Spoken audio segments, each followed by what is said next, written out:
우리가 이런 말을 합니다. 예수님이 모범을 보이셨다 해서 모범을 보이신 예수님이라는 말을 우리는 종종 하게 됩니다.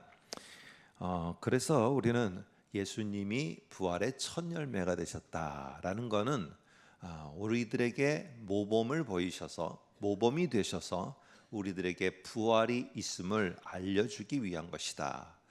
그리고 우리가 복음서 앞부분에 보면은 예수님이 사탄의 어떤 유혹 앞에서 이 하나님의 말씀을 가지고선 하나하나 물리치신 것, 이러한 승리의 모습이 우리들에게 모범이 되어서 모범으로 제시하셔서 그런 유혹이 닥쳤을 때 어떻게 승리해 나갈 수 있는가, 어떤 확신 속에서 승리할 수 있는가, 이렇게 사실은 예수님이 행하셨던 여러 가지의 사역들을 보면은 그냥 당신이 구원을 가져온 자라는 것을 보이는 정도가 아니라 우리들에게 모범이 되셨다, 표본으로 제시하셨다라고 이렇게 우리들에게 말을 한다면, 오늘 바울 역시도 이렇게 앞부분에 예수 그리스도가 서신서 같은 경우 앞부분에 예수님은 어떤 분이다,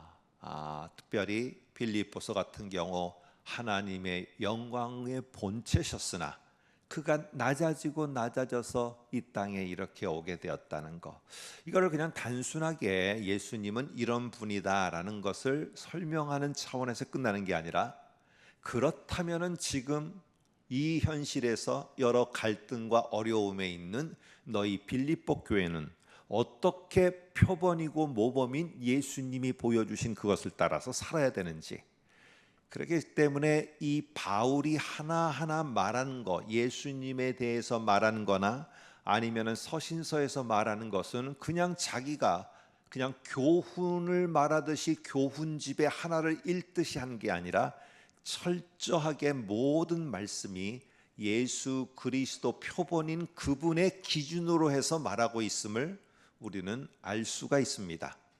자, 그렇다면 오늘 여기에도 보면은 2절에 하나님의 영광을 바라보고 즐거워하느니라, 평상시에만 아니라 심지어는 3절에 환난 중에도 즐거워하느니라 이렇게 말합니다.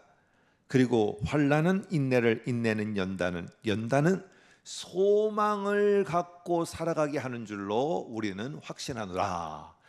이 모든 말은 이미 예수님께서 그 우리와 이 당시의 초대교회의 표본으로 보여주신 어떠한 모습이 있기에 그 모습에 근거해서 바울이 그 표본 기준에 근거해서 지금 이 말씀을 하고 있음을 우리는 알 수가 있습니다. 예수님은 처음에 화려한 등장을 했습니다. 이 세례와 함께 하늘로부터 놀라운 음성이 사람들에게 선포되어지고, 그리고는 가는 곳곳마다 능력이 발휘가 되었습니다. 이 발단은 상당히 영광스러운 모습 가운데 등장을 했고, 실제로 많은 전개가 되었을 때, 이야기가 전개가 되었을 때 그 능력들이 여러 곳에서 발휘가 되는 모습이 오게 됩니다.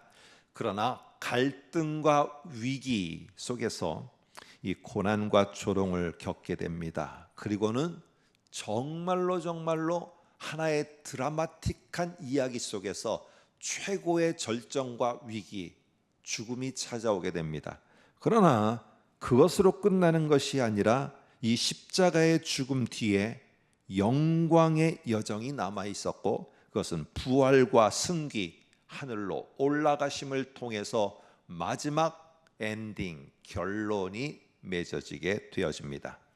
자, 이러한 예수님의 이 땅에서의 사역과 십자가에서의 죽음과 부활과 승리라는 이러한 예수님의 여정은 동일하게 초대교회 사람들이 어렵고 힘든 고난의 시간을 보내고 있을 때, 특별히 로마서의 로마 교인들이 박해를 통해서 엄청 힘든 시간을 보내고 있을 때, 오늘 바울은 이러한 예수님의 일대기의 하나의 흐름, 발달, 전개, 위기, 그러나 놀라운 부활과 함께 클라이막스와 함께 결말, 이러한 예수님의 모범으로 보여주신 것을 기억하면서 이 초대교회 성도들이 어떻게 살아가야 될지를 분명하게 말하고 있는 것을 알 수 있습니다.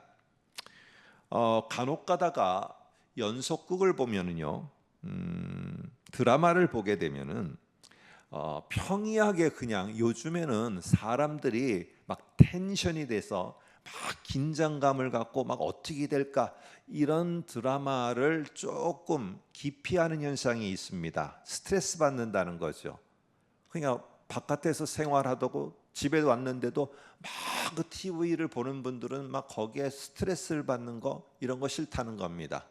그러니까 요즘의 트렌드, 드라마의 트렌드가 그냥 웃기는 거, 그냥 웃기는 멘트 하는 거, 그냥 아무런 그냥 영혼을 딱 내려놓고 봐도 아무 부담이 없는 드라마, 뭐 이런 드라마를 주로 많이 합니다. 그러나 실제로 드라마를 만드는 사람들은 작가도 그렇고 PD도 그렇고 중간중간에 이러한 모함이 들어가고 막 그 어려움을 겪게 만들고 주인공이 막 나락으로 떨어지는 이러한 것들을 엄청나게 막 부각시킵니다. 이유는 뭐냐? 반전의 쾌감과 승리의 희열을 보는 시청자들에게 더 높이기 위한 하나의 수단입니다.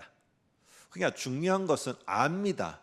이게 주인공이 이렇게 해서 끝나지 않을 것이라는 것을 알지만은 텐션을 끝까지 올립니다. 그가 고난당하는 걸 통해서, 그리고 억울한 누명당을 통해서, 그리고는 마지막에 확 반전을 통해서 사람들에게 그래 이거지 하며 다시 희열과 함께 마무리 짓도록 드라마는 중간에 그런 위기를 넣습니다. 그 안데르센이라는 동화 작가는요, 그래서 우리의 인생은 사실은 하나님에 의해서 쓰여져 가는 스토리, 동화와 같다라고 이렇게 말을 합니다. 여러분, 이런 말들을 우리가 종합해 볼 때 바울은 지금 이 초대교회 사람들이 겪고 있는 신앙의 여정, 삶의 여정을 이렇게 1막, 2막, 3막 이렇게 하나하나를 언급합니다. 영광으로 했다가 갑자기 환란이 오고 그 환란에서 잘 인내하는 모습이 나오고 연단이 되어지고, 그러나 그 다음에 소망을 갖고 다시 영광으로다가 엔딩이 될 것을 확신하며 살도록 합니다. 누가 모범을 보였기에? 예수님이 모범을 보였기에. 예수님이 영광스럽게 살다가 십자가에서 처참히 죽고 그게 종말이었다면은, 그게 표본이 돼서 우리 모두는 다 그 종말을 바라보며 슬퍼하고 있을 텐데, 예수님은 그렇게 모범을 보이지 않았다는 것입니다. 분명히 부활이 있었고 거기에 영광이 있고 거기에 소망을 갖고 살아가도록 우리에게 표본을 보였다는 것입니다.